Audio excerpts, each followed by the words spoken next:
What's up, YouTube? This is Carl with No Coast Fab. Last time we went over front suspension, and I kind of gave you the very basics of how to set it up, what to look for, what you got to do, how to make it kind of do whatever you want it to do. I've changed my setup a ton since our last video. I'll show you what I did. This one, we're going to go through both the steerings, and we'll kind of, I'll give you the steering 101, just the basics again, because I mean, we could do a three-part series on steering. There's a lot to it. So we'll cover the basics, what you need to look for if you're doing it. But for right now, I'm going to take you into the truck and I'll show you where we're at. Okay, so I got the upper arm mounted. This is all just tacked for right now because I'm still figuring out some stuff. You can see set screws. Lets this, God, can I get my arm out of the way? Lets this slide back and forth to set our caster. We got that in.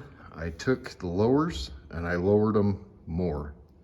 In the last video, this was up higher and I went down even lower. I couldn't get the geometry where I wanted it for the ride height that I need. So I lowered that more, but here's where we're at with that. Steering, I've already got done, and we're gonna go over that here in just a second.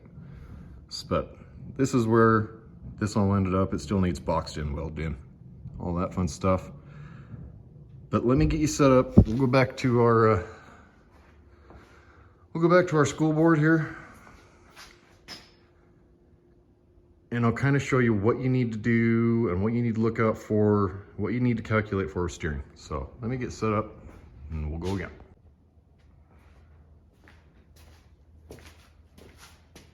Okay, when it comes to steering, we've got three things we need to worry about: our bump steer, our Ackerman angle, and our scrub radius. So we'll start with bump steer. So let's say that this is our tie rod end coming out. This is our lower arm. We've already cycled all the way through this. So when this moves up, let's say the lower arm travels at this arc. Then our tie rod, let's say that it's going to travel at this arc. These are exaggerated, but you get my drift. The difference in those two radii is what's going to cause your bump steer.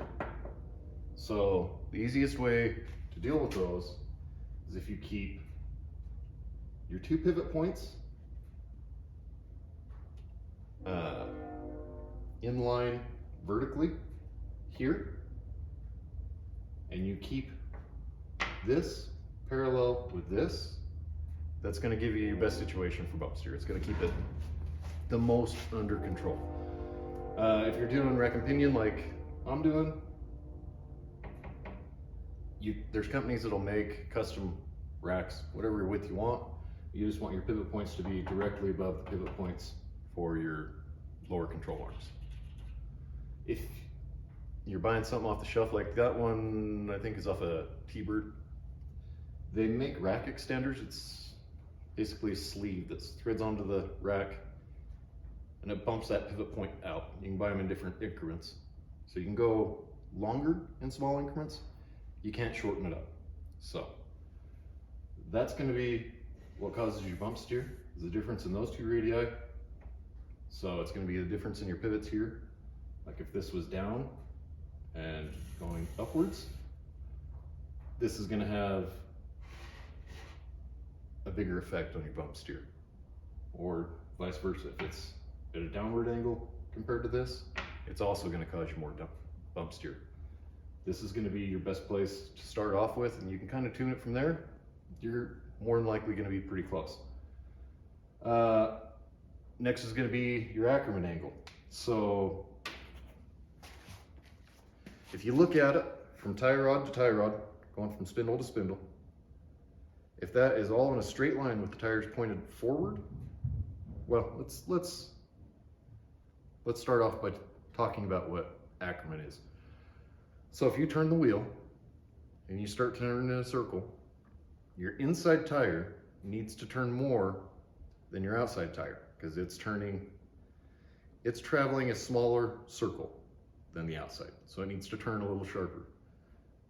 And that difference right there is your Ackerman. There is math that I can't even begin to understand, figure all this out. We're not going to go into that. We're staying basic here. But that's what your Ackerman is. So, again, we're just doing rack and pinion. If you look at it straight across, when the tires are straight, if everything's dead in line, it's going to keep you pretty close to where you need to be. It's not going to be perfect. If you're doing more of a drift or race type setup, you would move your rack, well, depending on where your tie rods are. If your tie rods are on the front, then you would move it, well, I guess it wouldn't really matter. You can move it back or forward, but the point is, your rack and pinion isn't going to be in line with your tie rods anymore.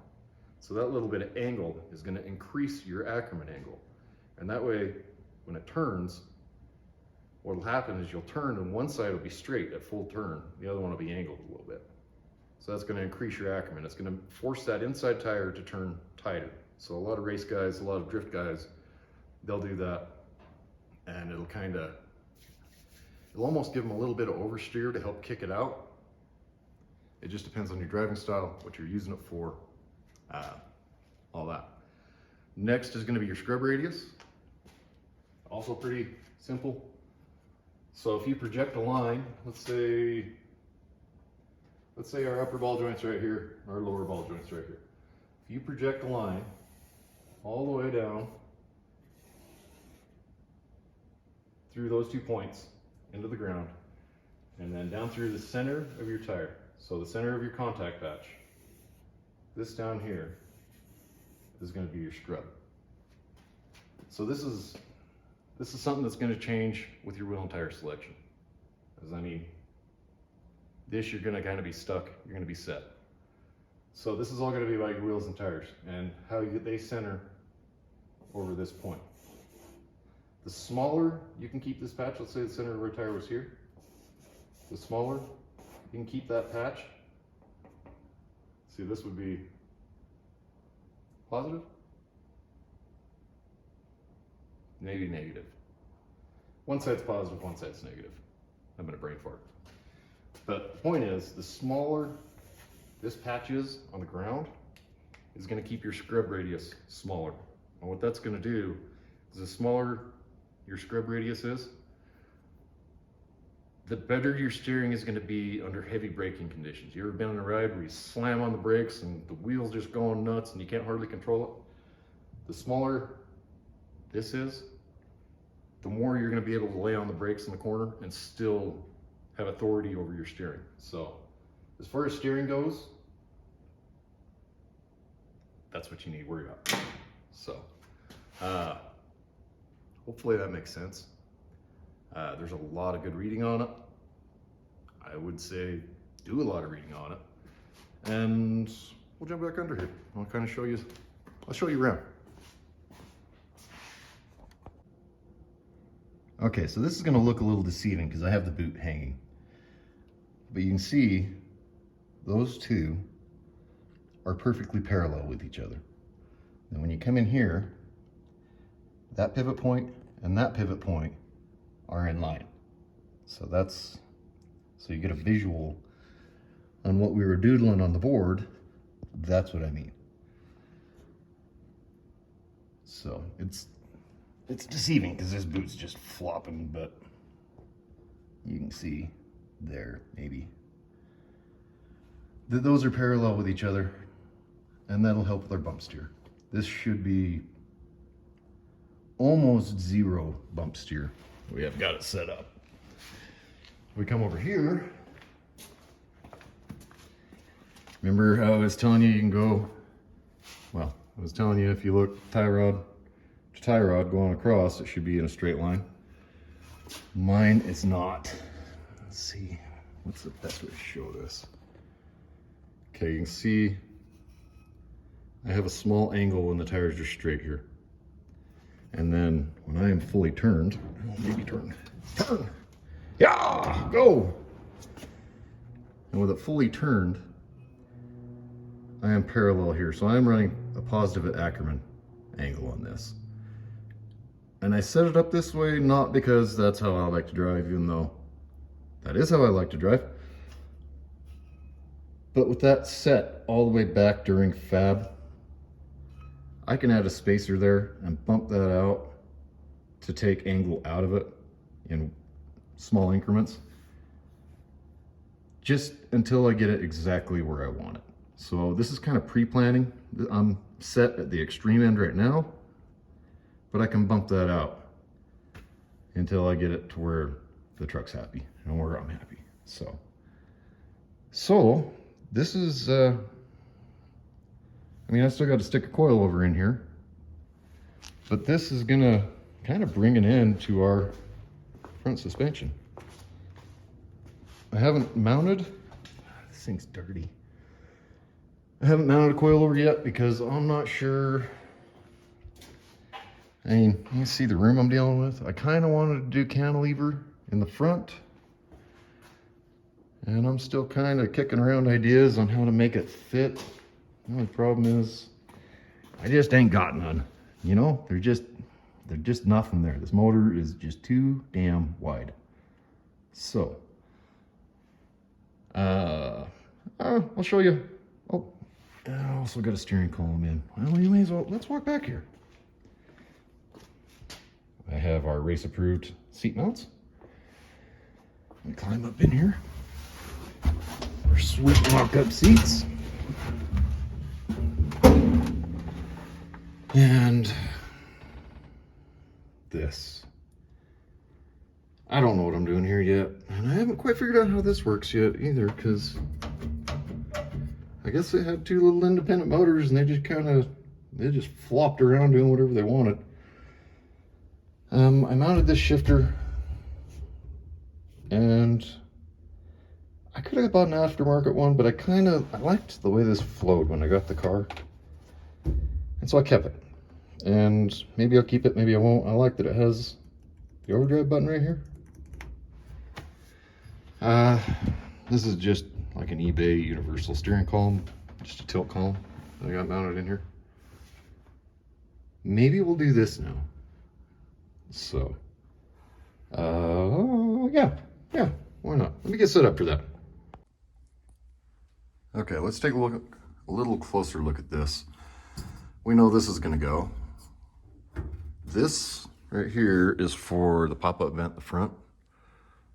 I'm not gonna run that, so we need to delete on that. We'll delete as much of it as we can, and I'll probably put like 2 tacks on it from the bottom and then seam seal that so that it's weather tight.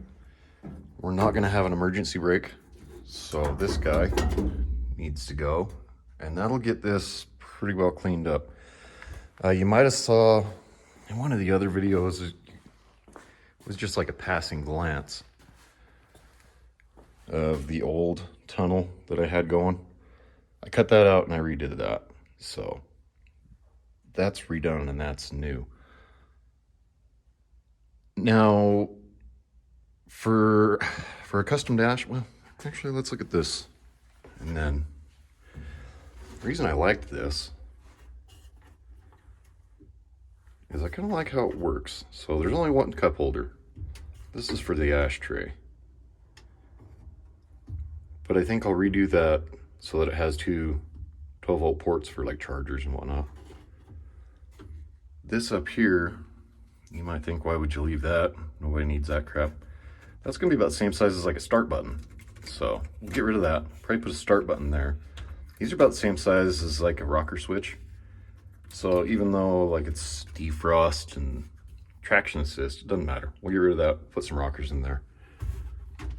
And that gives me a nice little center console too, or a nice little storage console, whatever. Yeah. with this curve here, the way this protrudes further in than that side, I think I can almost do like the new Corvette. I can bring it up. I can put like a grab handle for the passenger. I think it looks cool. To make that transition, I think we'll do like a little cubby hole here.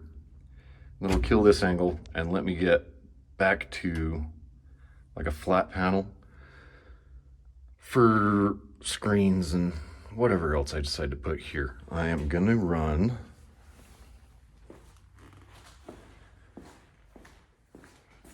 this gauge cluster back here. So there's the old dash. I'm gonna run this.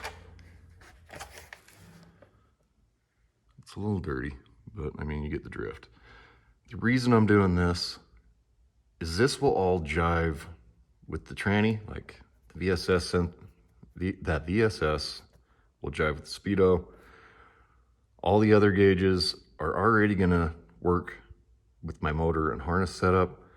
The only one that might be a little tricky to make work is the fuel gauge, but I mean, that's just, they work on resistance, so we can get a little clever and throw a couple of resistors in if we need to make that work right. So I think maybe I'll take out the back window so I can put you guys in the back facing in so you can see how this goes.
Okay, I got the dash all tore out, and I started looking at the windshield wipers, right?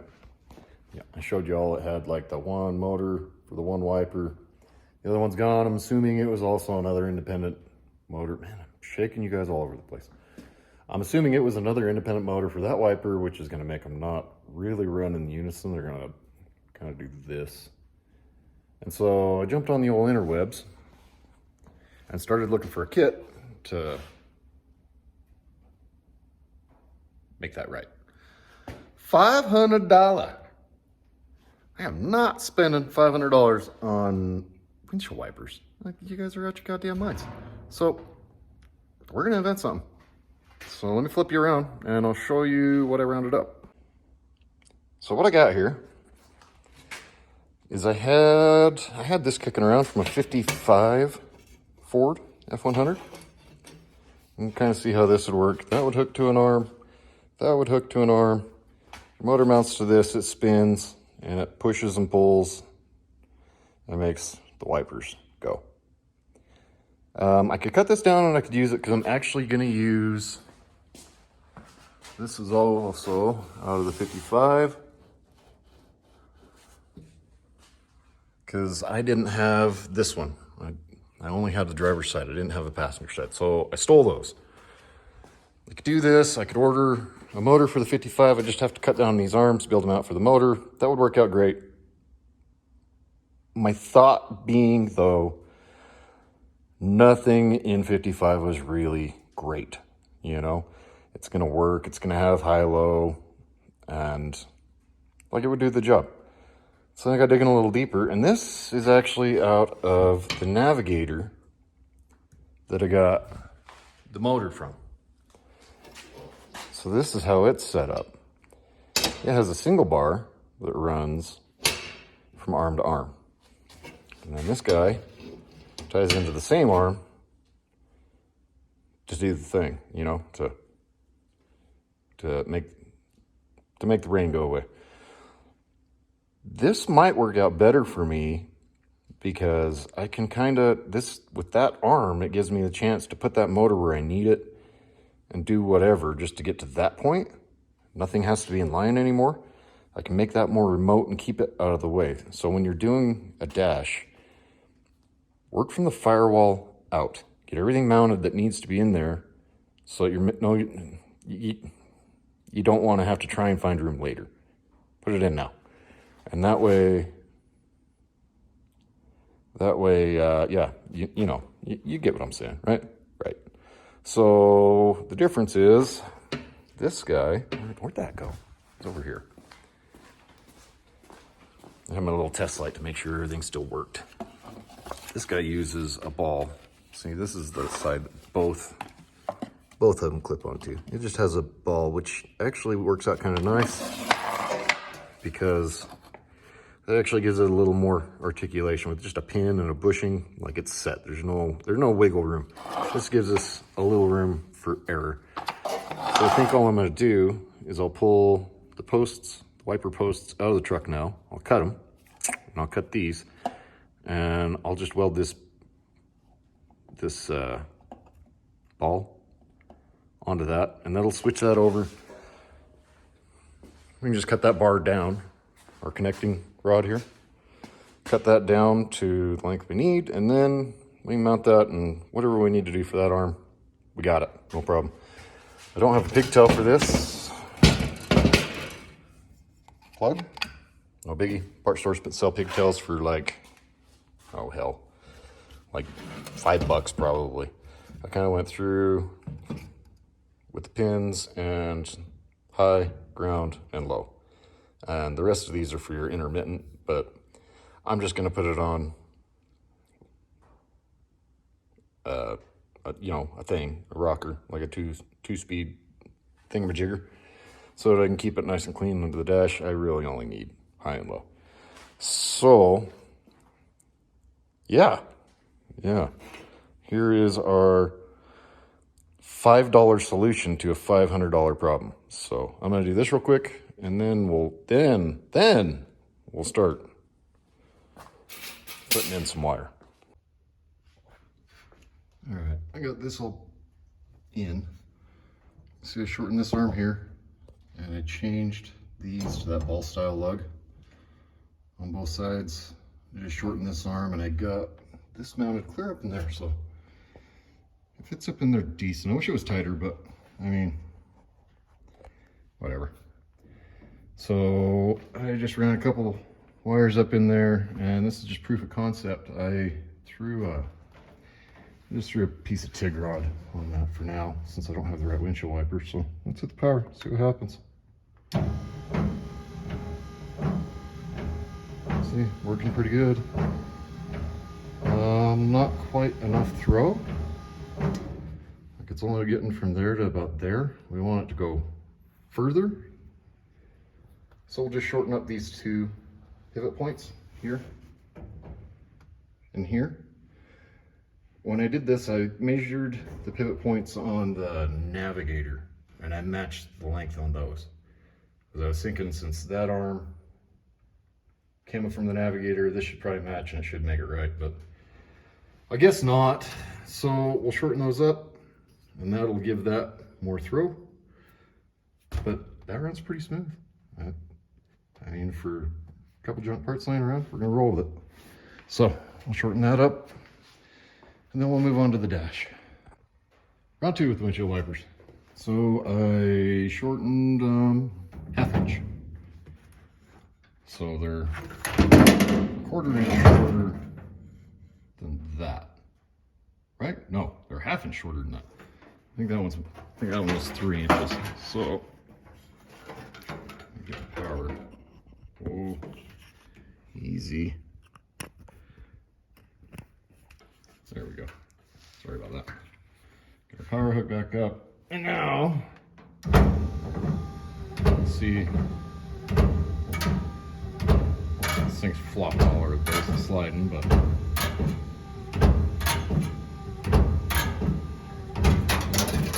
and she fell off. But there we go.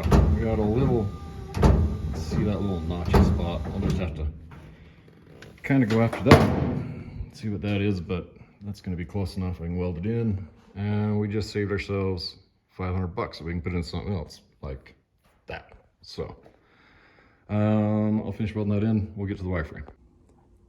We're going to fast forward a little bit just because I'm going to rewind. So I got expert supervision tonight, so this should go a little better. I started doing time lapse on the wireframe, and I don't like this. This is a version 4, 500,002. I don't know, it's a lot. And I just cannot make it the way I like it. So, I'm gonna call it. Like, this is gonna be the end of this one. This is gonna go. I was kind of hoping that I could make something work with this, but it's just not working out. So, we'll start off fresh in the next episode with this gone, and we'll start here. I don't know if I'm really gonna wireframe it. I know what I want in my head, and I don't think I need the wire. Maybe we'll end up doing a little bit just so I can show you, like if I could show you how to properly use that and make patterns and everything, it would help you out with yours. So maybe I'll try and find a way to use some wire somewhere. I don't know. If not, then I'm just gonna go after it because this has got to be done. So that's it for this one. We'll see you next time. So like, subscribe, hit the little bell thing. You know the drill. Get after it. Till next time. Peace.